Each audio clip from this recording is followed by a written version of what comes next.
அம்பேத்கரை நம்ம தலையில தூக்கி வச்சு கொண்டாடுறோம். ஏன் கொண்டாடுறோம்? ஏன்னா அவரை போல ஒரு உலகத்திலே தலை சிறந்த ஒரு மாமேதை, என்னது அவரை போல ஒரு இன்டெலெக்சுவல் உலகத்திலேயே அவருமே கிடையாது. அதனாலதான் நம்ம என்ன பண்ணிட்டு இருக்கோம், புரட்சியாளர் அம்பேத்கரை நம்ம தலையில தூக்கி வச்சு கொண்டாடுறோம் இல்லையா?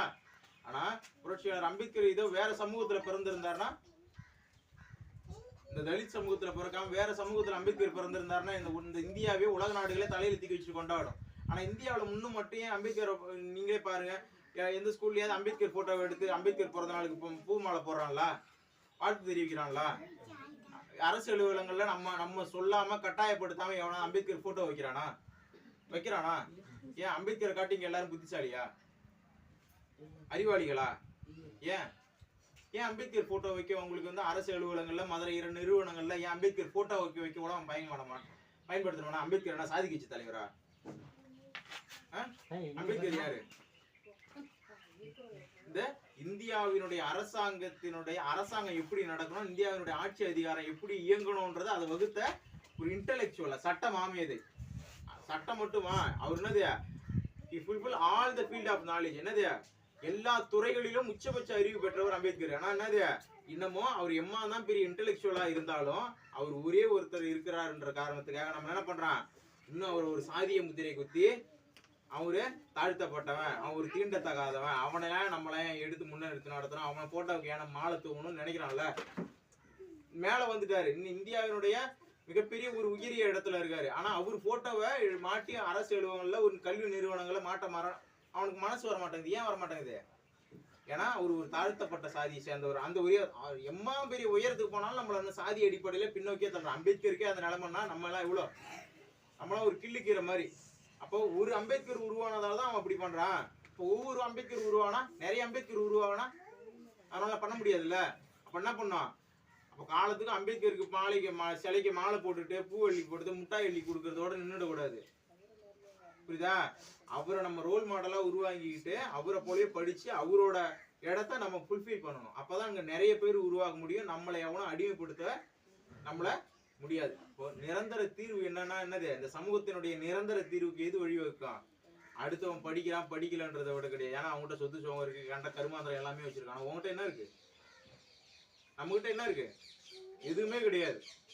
நம்ம கிட்ட இருக்கிறதுலாம் என்னது, இடஒதுக்கீட்டின் மூலமாக புரட்சியாளர் அம்பேத்கர் நமக்கு ஏற்படுத்தி கொடுத்த இந்த கல்வியின் மூலமாக எதிர்காலத்தில் நம்மளுடைய வழிகாட்டுதலோடு சேர்த்த தலைநிமர்வு மட்டும்தான் நம்ம கையில இருக்குது. அதை நீ சரியா பிடிச்சிக்கிட்டு, அந்த நூலை பிடிச்சிக்கிட்டு மேல கல்வியாளனா உருவாகி அரசினுடைய அதிகாரத்துல ஒரு ஆசிரியர் ஒரு போஸ்டிங்ல நீ போய் உட்காரலன்னா வச்சுக்க, நம்ம அப்பனை குப்பமோ சுப்பமோ ரங்கசாமிமோ அவங்க வாடான் கூட்டம் மாதிரியே அவன் புள்ள நம்மள கூப்பிடுவான்.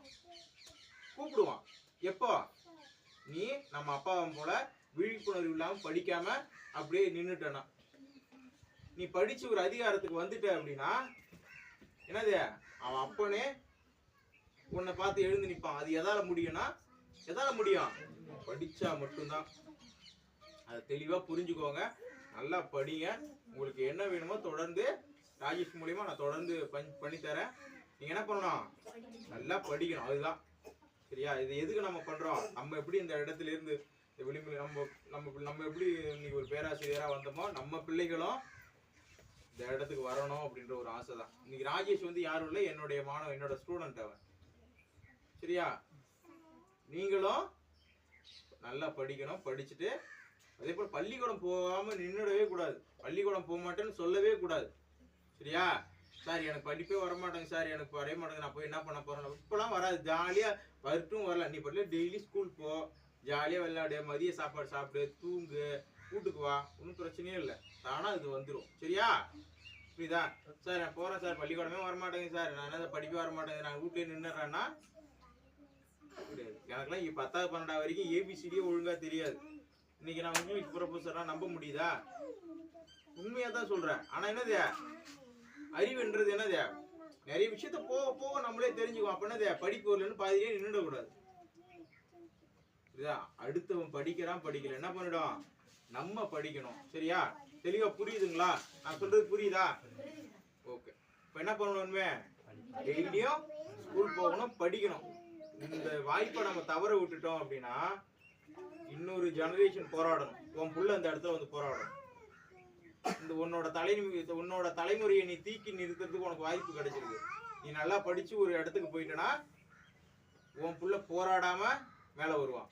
இல்ல நீ தருதலையா சுத்திக்கிட்டு ஊரு சுத்திக்கிட்டு படிக்காம இப்படியே இருந்துட்டானா மறுபடியும் உன் புள்ள படிச்சு மேல வந்து அவன் போராடி அவன் மேல வரும்.